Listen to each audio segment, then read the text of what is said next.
Muy bien, vamos a continuar con nuestra clase de Antiguo Testamento 3 libros poéticos. Estamos trabajando el libro de Job, viendo algunas cosas que están ahí como enseñanzas, tratando de analizar los discursos para obtener algunos aprendizajes con este libro de Job. Algo que me gustaría mencionar ahorita, eh, algunos teólogos, sobre todo del ala liberal, dicen que el relato de Job originalmente era solamente los primeros capítulos, donde vemos el diálogo de Dios con Satanás y lo que Satanás le hace a Job, y los últimos capítulos, donde vemos que Dios restaura a Job.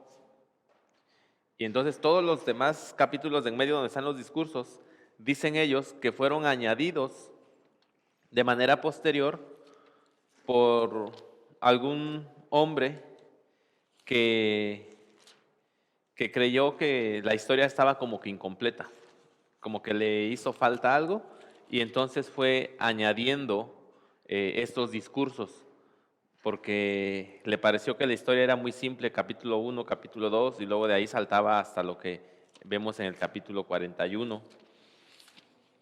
Y entonces dicen, alguien puso los diálogos para complementar.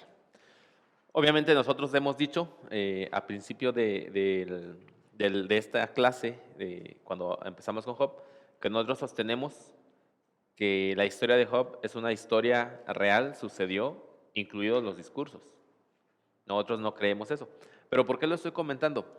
Lo estoy comentando porque el relato en sí cobra mucho sentido cuando nosotros leemos los discursos. Si nosotros nos quedamos solamente con lo que leemos en el capítulo 1, en el capítulo 2, y luego nos quedamos con lo que leemos en el capítulo 41, si solamente nos quedamos con eso y no leemos los discursos, el relato pierde su fuerza, el relato pierde mucho sentido, porque mientras que el relato del capítulo 1, capítulo 2 y el epílogo, el capítulo 41, nos muestran una historia, por decirlo así, plana, es una historia simplemente contada. Los relatos nos meten adentro de la psicología de los personajes, de manera muy específica adentro de la mente de Job. Es decir, ¿qué está pasando en la mente de Job? ¿Qué está pasando en su corazón? Y los diálogos con sus amigos ponen eso en evidencia. Los diálogos que aparecen ahí donde Job empieza a hablar y luego le contestan todo lo que vimos el día de ayer, ponen en evidencia qué es lo que hay dentro de Job. La historia no nos los dice, pero estos diálogos, estos discursos, eh, decir una cosa y recibir una respuesta por parte de los amigos de Job y Job, ah, nos dicen qué es lo que hay dentro del corazón de Job y dentro del corazón de sus amigos, y eso pone en relieve y nos mete adentro de la historia para saber qué está pasando. Ahora, algo que yo digo con respecto a los libros poéticos, que por eso nos gustan, porque los libros poéticos y de manera muy, muy especial Salmos, trata de sentimientos. O sea, tú vas a un salmo porque estás triste y encuentras un salmo como el 42 y te identificas inmediatamente, porque lo que está expresado ahí son emociones, son sentimientos. Entonces, mm, ese es lo valioso de los discursos que nosotros encontramos en Job. Es una exposición de lo que hay dentro de Job. Y Job está diciendo las cosas tal y como él las siente, ¿no? Si tú leíste los discursos de Job y de repente ves cómo Job acusa a Dios de injusticia, acusa a Dios de estar en silencio, de no contestarle, acusa a Dios de que cómo es posible que permita que él sufra si él es bueno. Y uno a veces de repente dice uno, bueno, ¿por qué, Job? ¿Por qué estás diciendo esas cosas? Se las estás diciendo a Dios. Pero la verdad es que, ¿cuántos de nosotros, hermanos, en medio del sufrimiento, no nos hemos hecho las preguntas que Job se está haciendo? Y ese es el valor de este libro. Porque la pregunta que plantea es, ¿por qué sufre el justo? ¿Por qué sufre el justo? Y luego la pregunta más en el fondo es, si en medio del sufrimiento el justo es capaz de alabar a Dios. porque eso va a poner en relieve, eso va a poner al descubierto por qué le servimos a Dios. Entonces, los diálogos, los discursos, eso es lo que nos dan a nosotros, enriquecen la historia. Y por eso usted y yo debemos estarlos leyendo, debemos leerlos. No se los salte, por favor. Yo sé que de repente usted dice, ay, ¿por qué estamos leyendo esto? Pero lea los diálogos. Es bien interesante, es bien intenso lo que está pasando ahí. Muy bien, estamos aquí ya en el tercer ciclo de discursos. En este ciclo, los interlocutores de Job se ocupan de nombrar con claridad los pecados de los cuales piensan que Job es responsable. Mire, en el primer ciclo, ¿recuerdan lo que yo les decía la clase anterior? Que conforme vamos avanzando en la lectura de los discursos, va creciendo el nivel de acaloramiento de los diálogos y se nota en lo que vamos leyendo. En el primer ciclo de discursos, la pregunta que todos van a tratar de contestar es: ¿por qué sufre el justo? ¿Cuál es la causa del sufrimiento? Esa es la pregunta que todos van a contestar. Job se va a hacer esa pregunta y sus amigos van a tratar de contestar la pregunta. Y van a contestar diciendo, bueno, el sufrimiento es causado por el pecado. La gente sufre a causa del pecado, ¿no? Eso es lo que ellos van a decir. En el siguiente ciclo,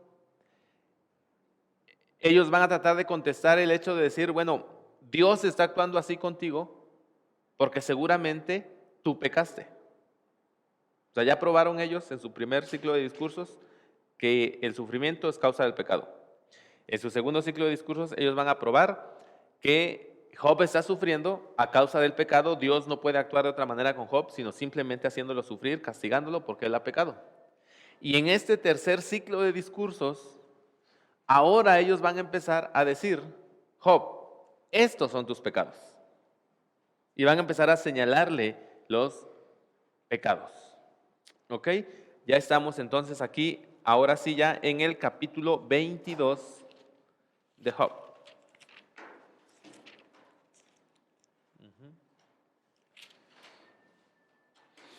Y Elifaz en este capítulo 22 va a empezar a castigar verbalmente a Job y va a empezar a decirle a Job cuáles son entonces sus pecados. Va a decir los pecados. Aquí están.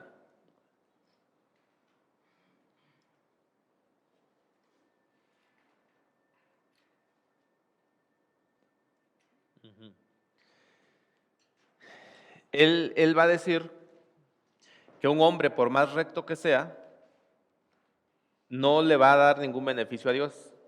Es lo que va a decir Elifaz. Y luego le va a decir a Job, pero tú, Job, tú eres un pecador, tú no eres un recto, tú eres un pecador. Y le va a empezar a decir cuáles son sus pecados.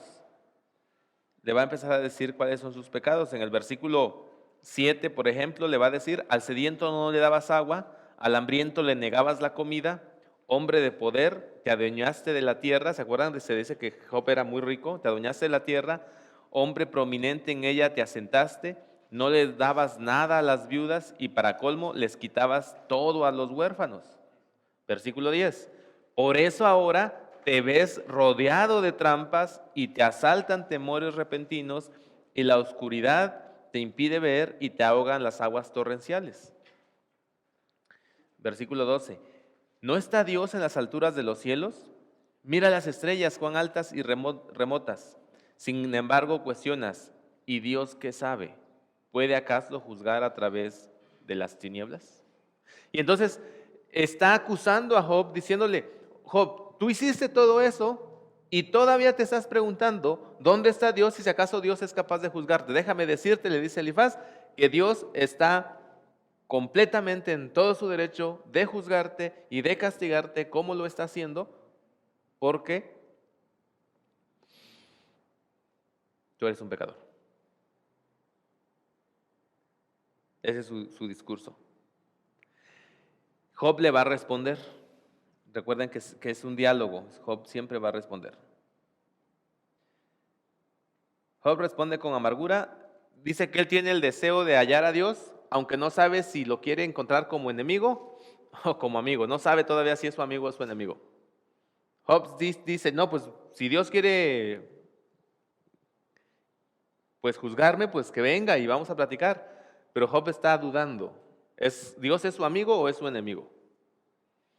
¿No? En algunos momentos Job va a dar muestras de fe diciendo que Dios es su amigo.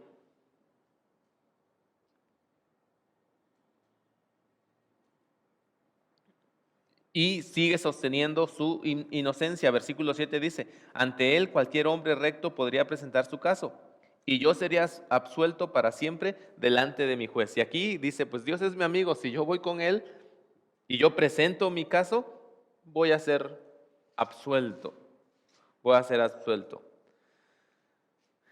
Y entonces él está diciendo, ¿no? Que quiere a Dios. Sin embargo, en el versículo 15 dice, por eso me espanto de su presencia. Bueno, desde el 13, pero Él es soberano. ¿Quién puede hacerlo desistir? Lo que Él quiere hacer, lo hace. Hará conmigo lo que ha determinado, todo lo que tiene pensado lo realizará. Por eso me espanto en su presencia. Si pienso en todo esto, me lleno de temor. Dios ha hecho que mi corazón desmaye, me tiene aterrado el Todopoderoso. Entonces, primero dice, bueno, si yo me presento delante de Dios y expongo mi caso, voy a ser absuelto. Pero de repente dice, no, si ya estoy viendo lo que Él está haciendo conmigo, la verdad es que tengo más miedo de presentarme delante de Dios. Y hay una ambivalencia en el pensamiento de Job. No sabe. Ahora, nosotros necesitamos entender que esto lo está expresando es él desde el sufrimiento. Recuerde, el telón de fondo de todos estos diálogos es el sufrimiento de Job. Nosotros no podemos perder de vista eso. Él está sufriendo y por eso está expresando estas cosas. Ahora, otra de las cosas que nosotros necesitamos considerar con respecto a los diálogos es el concepto teológico o el desarrollo del pensamiento teológico que se tiene en este momento. En este momento, Job y sus amigos no tienen el conocimiento que nosotros tenemos de Dios ahora. De ellos no lo tienen. Ellos tienen solamente parte de ese conocimiento. Y es desde ahí que ellos están tratando de solucionar este problema. Pero ellos no saben de la gracia, ellos no han escuchado todo lo que nosotros vemos en el resto de la revelación de Dios con respecto a Dios. Así es que en la poca luz que ellos tienen, están tratando de resolver el problema. Y por eso es que de repente también nosotros decimos, pero ¿por qué dicen eso? ¿Acaso se les olvidó que Dios es así? Bueno, es que ellos no saben eso. Debemos tener en cuenta eso, el desarrollo teológico en el que ellos están. Entonces, Job tiene el deseo de hallar a Dios, no sabe si como amigo o como enemigo. Por un lado, confía en ser aprobado por Dios y sin embargo tampoco entiende la actuación de Dios. Entonces él dice, sí, Dios me va a aprobar. Después dice, pero igual y no. Señala las injusticias del mundo y sin embargo no considera que los impíos queden impunes. Él va a hacer un largo discurso en el capítulo 24 acerca de cómo es que actúan los impíos y él va a concluir que finalmente los impíos van a ser castigados. Ahora, piensen en esto. Si él dice es que los impíos son así, así, así, así y van a ser castigados, eso quiere decir que en Job hay una gran convicción de que él no es un impío. Porque si él supiera que es un impío, entonces él tendría que aceptar que está siendo castigado de manera justa. Pero él dice, yo sé que los impíos son esto y van a ser castigados. Pero se sigue preguntando, ¿y por qué me están tratando a mí así? Es decir, él sigue confiando en su justicia, él sigue declarando su inocencia. Él sigue declarando eso.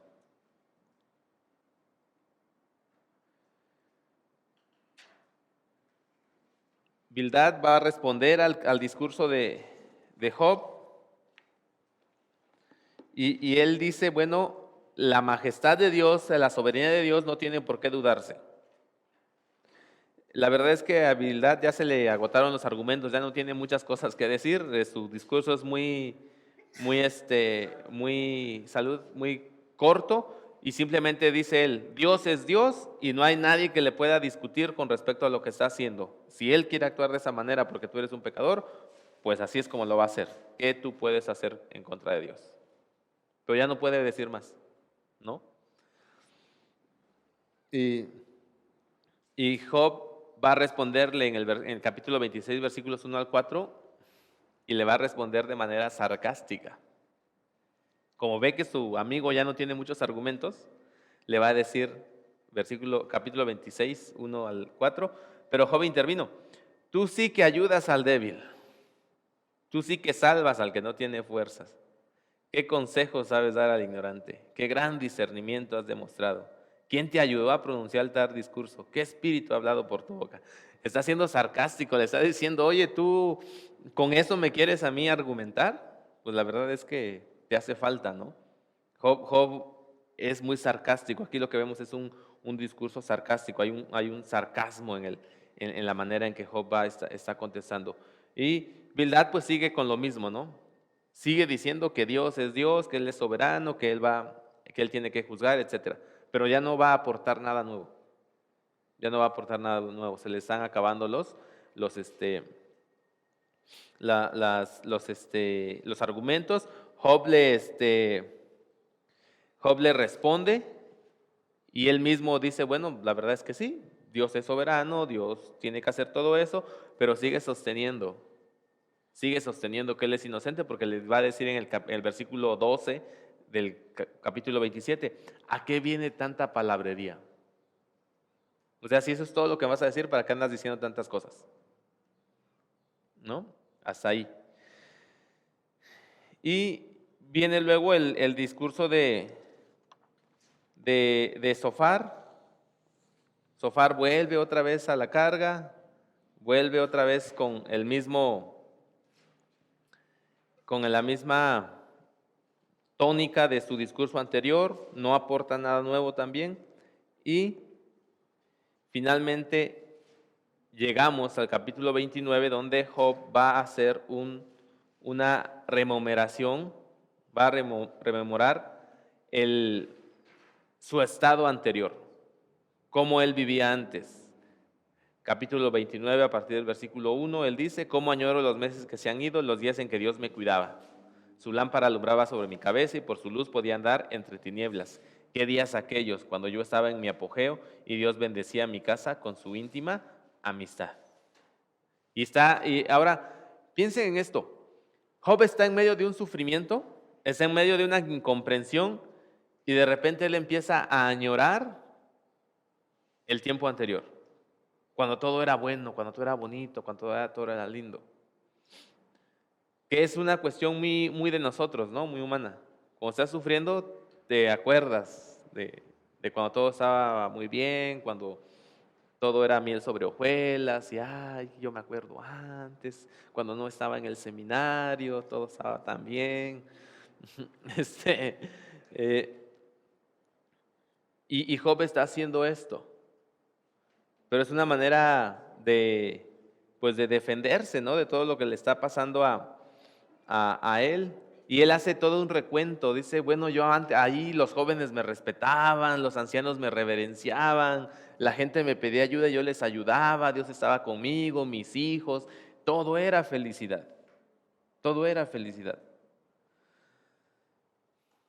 Él dice que él tenía esperanza de vivir muchos años y de repente cambia y en el capítulo 30 empieza diciendo, y ahora hasta los jóvenes se burlan de mí. Se burlan de mí, aquellos que cuyos padres yo los iba a poner como pastores, ni siquiera los iba a tener como amigos, hasta esos se burlan de mí. Y empieza él a decir todo lo que le está pasando y nuevamente vuelve a hablar con esa amargura, ¿no?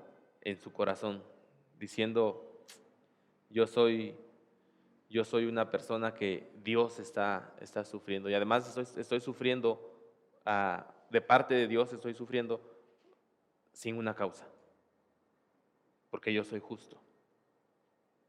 yo soy justo.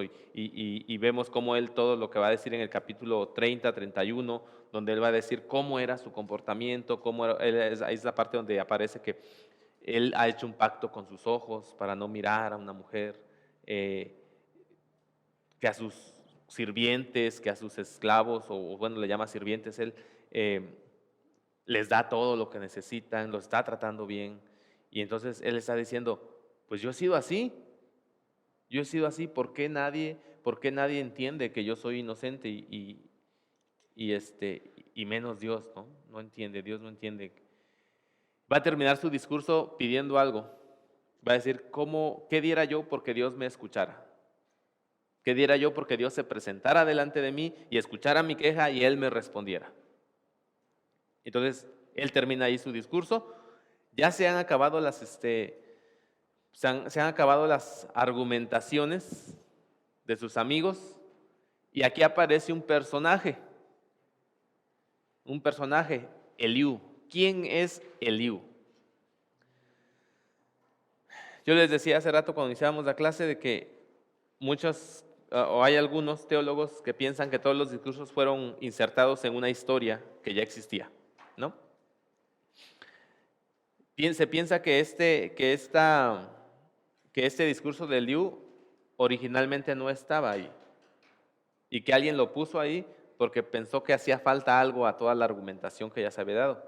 Lo cierto es que nosotros vemos que el Liu se le presenta con su nombre, de dónde es, cuál es su familia, igual que los demás amigos. Por lo tanto, no podemos creer que sea una inserción puesta después.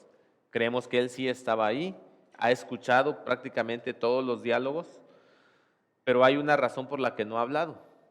¿Por qué no ha hablado?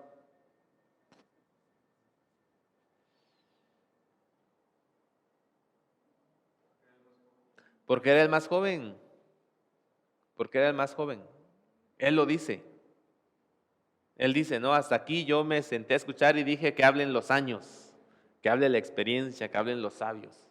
Y dice, pero veo que Job los está haciendo trizas y ustedes no saben cómo contestarle a Job. Así es que, con su permiso, aquí va. Y entonces,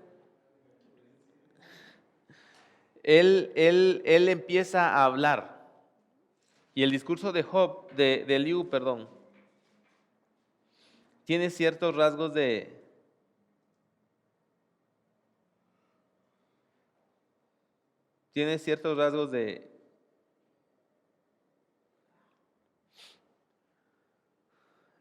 sabiduría.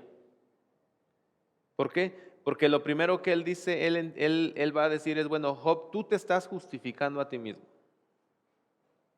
Es lo primero que le va a decir a Job. Tú te has justificado a ti mismo y estás acusando a Dios de ser injusto. Y luego le dice a los amigos también, y ustedes la única respuesta que tienen es que Dios castiga al injusto y que por eso Job está sufriendo porque es pecador. Dice, pero se les ha olvidado algo. ¿Qué es? Decimos ahí que Eliú sí percibió el significado del principio de la gracia libre de Dios que los otros habían dejado de lado. Ante esto, la arrogancia principesca de Job queda sometida. Así, Eliú sirve como un enviado delante de Dios para preparar el camino de su venida en el torbellino. ¿Qué es lo que dice Eliú? Eliú no va a discutir por qué le ha sucedido lo que le ha sucedido a Job. Él va a aceptar el acto soberano de Dios. Y él va a recalcar que el hombre delante de Dios no puede justificarse a sí mismo. Pero lo que él va a decir ahora o lo que va a tratar de dilucidar en su discurso es, ¿cuál es el propósito del sufrimiento? ¿Cuál es el propósito del sufrimiento? Es lo que va a decir Eliú.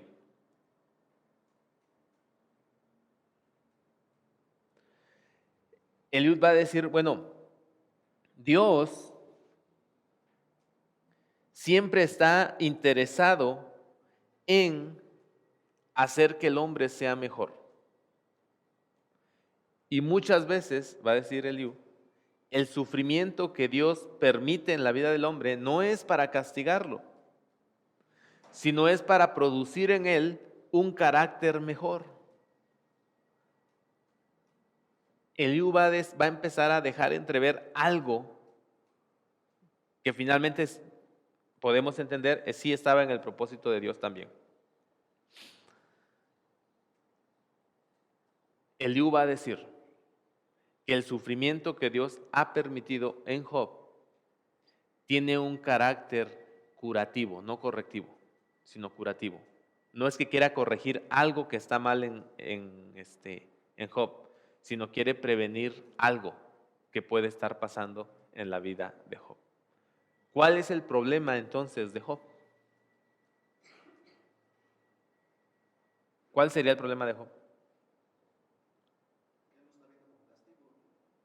No es eso. Si nosotros vemos lo que está diciendo Eliú, ¿cuál podría ser el posible problema de Job?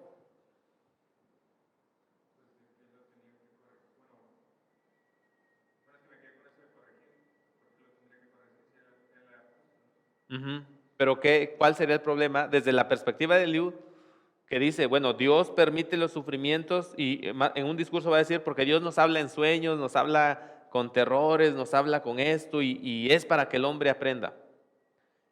¿Cuál es la lección que debe aprender Job? ¿O cuál es el peligro de Job en este momento? No. ¿Perdón? Que se envanezca, que sea una persona que esté desarrollando soberbia, porque él está diciendo, soy justo, soy inocente, soy inocente, soy inocente. Ahora, era verdad si era inocente. Pero el asunto, según Eliú, es, él no debe confiar en su justicia. Él no debe confiar en su inocencia. Él debe depender de Dios, solamente. Y eso es lo que más o menos Eliú va a tratar de desarrollar. Y eso prepara la entrada a escena de Dios. Eliú más o menos va a decir que el sufrimiento en la vida del ser humano es una manera de Dios de llamar su atención para que éste lo mire a él. Si el hombre justo sufre, es para que dependa más de Dios. Si el hombre malo sufre, es para que se arrepienta de sus pecados. Más o menos es lo que va a tratar de decir Eliú. Y ese es su argumento y él sí está aportando algo nuevo a la discusión. Porque los otros amigos no salían del hecho de Dios castiga al impío, tú estás siendo castigado, por lo tanto eres impío. Pero no salen de eso. Eliú le está diciendo a Job, debes cambiar tu perspectiva con respecto al sufrimiento. Debes preguntarte qué es lo que quiere hacer Dios contigo. ¿Qué es lo que Él quiere hacer en tu vida? ¿Por qué te está permitiendo a ti sufrir de esa manera? Y esto cambia, hermanos, nuestra perspectiva del sufrimiento.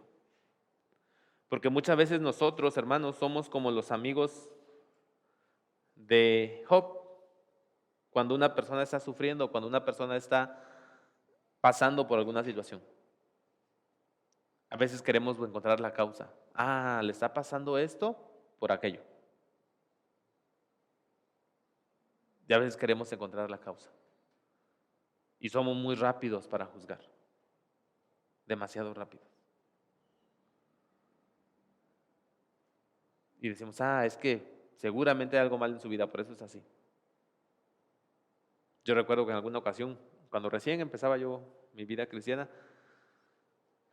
no me enfermé, me lastimé la mano.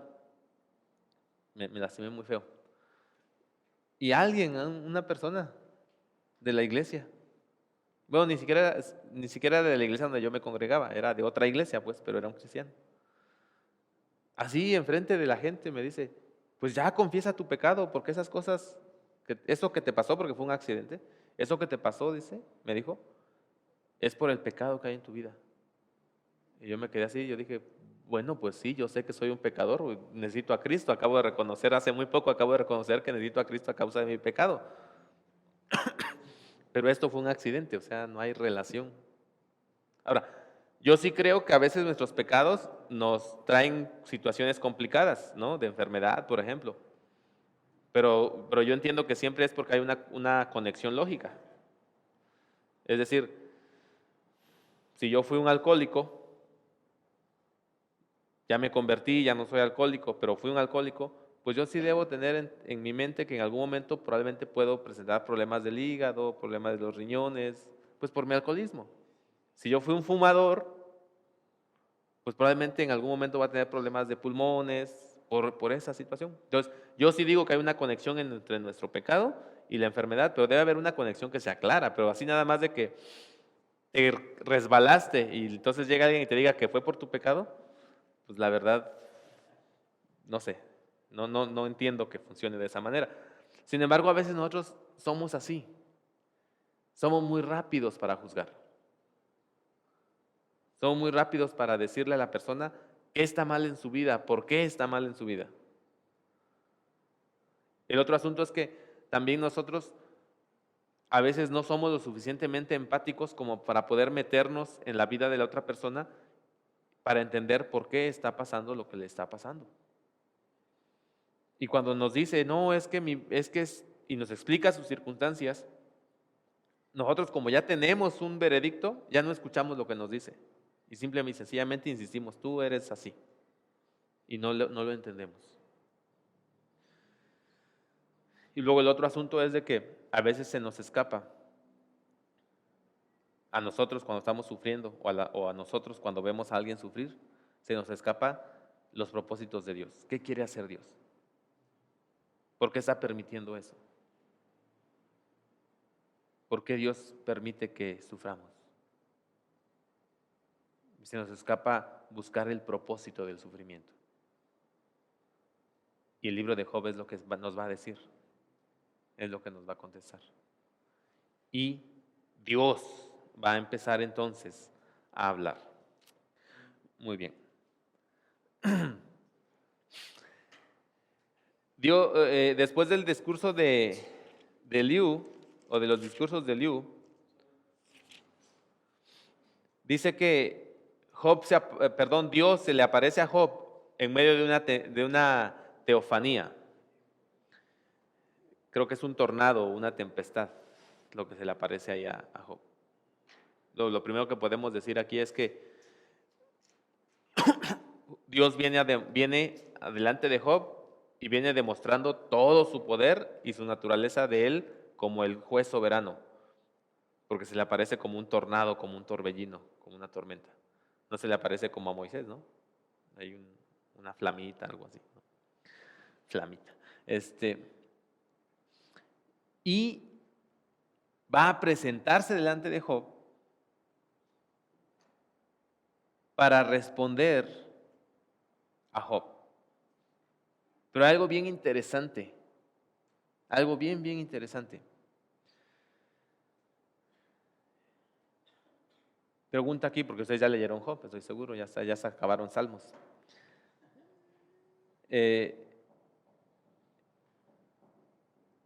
¿Responde Dios las preguntas de Job?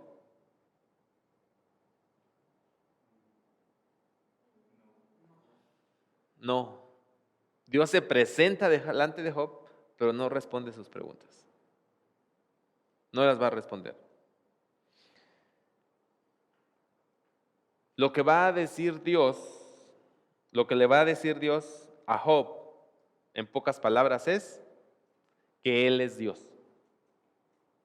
Es lo primero que le va a decir. Y por lo tanto, Dios le va a decir a Job, Job, ningún ser humano puede, por más justo que sea, querer juzgar los actos de Dios. Nadie puede. Porque en el momento en que tú juzgas los actos de Dios, tú te conviertes en el juez de Dios y por lo tanto eres más poderoso que Dios. Y Dios dice, no, eso no puede pasar. Ningún hombre es competente para juzgar los actos de Dios. Se realiza el deseo de Job. ¿Qué es lo que deseaba Job? Que Dios se presentara. Y entonces Dios se presentó. Probablemente no se presentó delante de Dios de la manera en que Job esperaba que Dios se presentara. Tal vez Job estaba esperando que Dios viniera y dijera, pues tienes razón, Job, me equivoqué. No, Dios se presenta en toda su majestad y le dice a Job, ¿no querías hablar conmigo? Bueno, aquí estoy. ¿Cuál es el problema? ¿Qué es lo que tú tienes que decirme a mí? Y Dios va a manifestarle a Job, le va a demostrar a Job que él debe entender que su papel es el de un ser humano y no puede compararse a Dios. ¿Y cómo lo va a hacer? Va a traer entonces él a la luz el testimonio de la creación. Le va a empezar a hacer preguntas a Dios. ¿Dónde estabas tú cuando yo hice esto? ¿Dónde estabas tú cuando yo hice lo otro? ¿Dónde estabas tú cuando yo creé esto? ¿Dónde estabas? ¿Por qué te pedí consejo? Te dije, oye, ¿cómo voy a hacer esto? Dice, porque si tú lo sabes, pues entonces dímelo. Y si tú estabas ahí, y si tú me aconsejaste para crear, al momento en que yo creé todo lo que creé, entonces tienes derecho a que yo te responda a tus preguntas. Pero si no estabas ahí, entonces no tienes derecho. Reconoce que tú solamente eres una simple criatura. Entonces Job está esperando o quería en medio del sufrimiento que Dios viniera ahí, le diera la razón, dijera, tienen razón, mi siervo Job, no le traten así y todo eso. Pero Dios viene y no dice eso. Dios viene y le dice a Job, Job, yo soy Dios, Job. Yo soy Dios. Es como ahí en Jeremías, ¿no? La parábola del alfarero. Cuando Dios pregunta, cuando el alfarero hace la vasija de barro, no le gusta, la deshace y la vuelve a hacer, no le gusta, la deshace y la vuelve a hacer, y luego pregunta a Dios a través del profeta, si ustedes son como barro en manos del alfarero y yo soy el alfarero, ¿no puedo hacer lo mismo con ustedes? Es decir, ¿no te puedo deshacer para volverte a hacer? La respuesta es sí. Y eso es lo que está aprendiendo Job aquí. Job está aprendiendo que Dios le está diciendo a Job, Job, yo soy Dios y tú eres una simple criatura. ¿No puedo yo tomarte y hacerte como yo quiero? Y Job tiene que aprender eso y entonces Job se va a tener que humillar delante de Dios. Job se humilla, capítulo 40 del 3 al 5. Se nos habla de las más manifestaciones del poder de Dios sobre la creación y finalmente el arrepentimiento de Job. Ahora,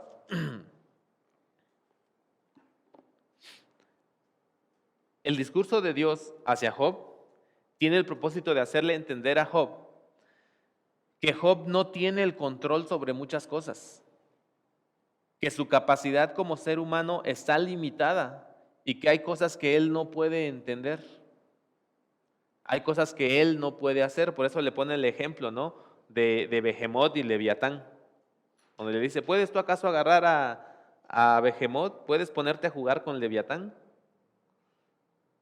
Que son dos animales mitológicos, ¿no? Algunos los dicen que Behemoth y Leviatán en realidad son un hipopótamo y un cocodrilo.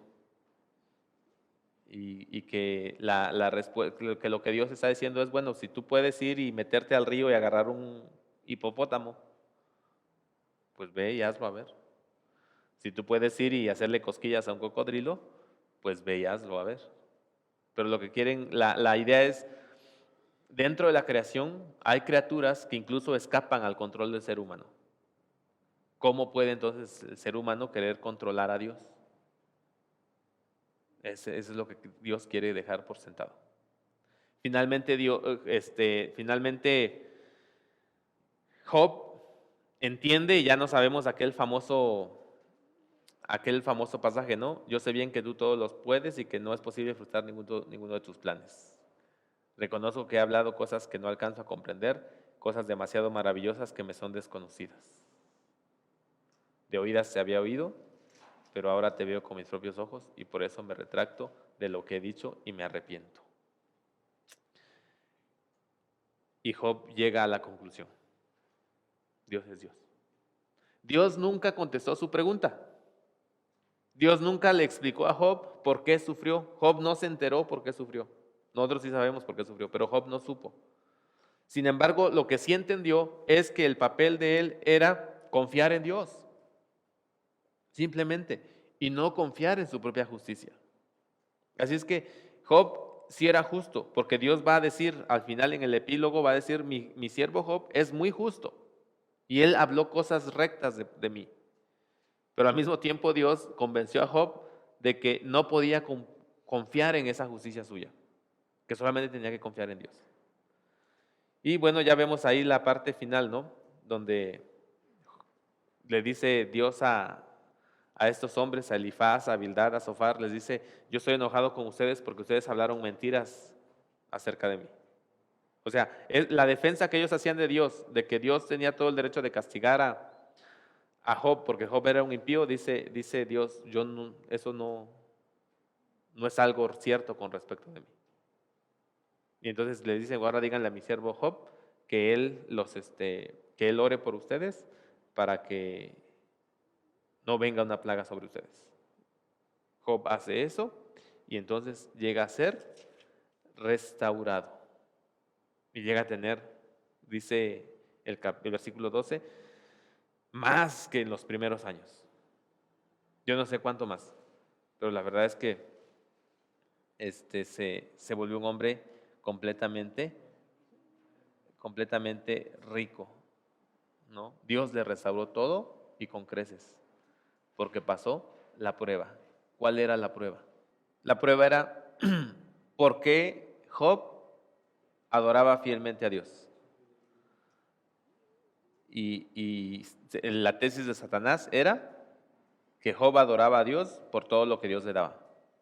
Pero en todo el transcurso del libro, aunque Job sí quiso saber por qué estaba sufriendo, aunque sí manifestó algunas dudas con respecto a su relación con Dios, porque decía, pues creo que ya es mi enemigo, hay algo que él no hizo. Nunca renunció a su fe en Dios. Se mantuvo, aún en medio de todas las críticas. Él se mantuvo, en medio de todas sus dudas, en medio de todo su sufrimiento. Job se mantuvo confiando en Dios. Su fe en Dios siguió ahí. Yo creo que la enseñanza de este libro, hermanos, es que nosotros debemos mantener nuestra fe y nuestra relación con Dios aún en medio del sufrimiento. Y yo diría, sobre todo, en medio del sufrimiento. Nosotros no vamos a entender muchas cosas que nos van a pasar. Y no siempre vamos a tener la respuesta con respecto a las cosas que van a venir a nuestra vida. Pero ya hemos leído la historia de Job. Y ya sabemos que Dios está siempre en control de todas las circunstancias de nuestra vida. Confiemos en eso. Confiemos en el hecho de que aunque tú no conoces la historia completa de lo que te está pasando, Dios sí. Aunque tú no sabes exactamente hacia dónde te está llevando Dios y aunque este camino pudiera estar siendo doloroso para ti, Dios sí sabe hacia dónde te quiere llevar. Confiemos en eso. Mantengámonos fieles a Dios. La otra enseñanza que yo encuentro en este libro de Job es que el ser humano, creo yo, que no tenemos derecho de preguntarle a Dios por qué hace las cosas, pero sí tenemos permiso. Es decir, si en medio del sufrimiento a ti te asaltan dudas y tú quieres decirle a Dios por qué estás haciendo esto, pues díselo. De hecho ya lo sabe, ¿no? Si Él conoce tu corazón y tus pensamientos, ya lo sabe. Lo único que pasa es que no los has dicho. Pero díselo. Ve ante Él en oración y dile, Señor, ¿por qué estás haciendo eso? No esperes que conteste tu pregunta, como no contestó a Job sus preguntas. Pero eso no quiere decir que no te va a dar una respuesta. Yo creo que lo que deberíamos esperar en medio del sufrimiento es simplemente que Él en algún punto nos haga comprender su propósito. Y eso es todo. Y que nos mantengamos entonces confiando en Dios todos los días, aún en medio del sufrimiento. Cuando estés sufriendo o cuando veas a alguien sufrir, acuérdate del libro de Job. El sufrimiento en la vida del ser humano tiene un propósito y está bajo el control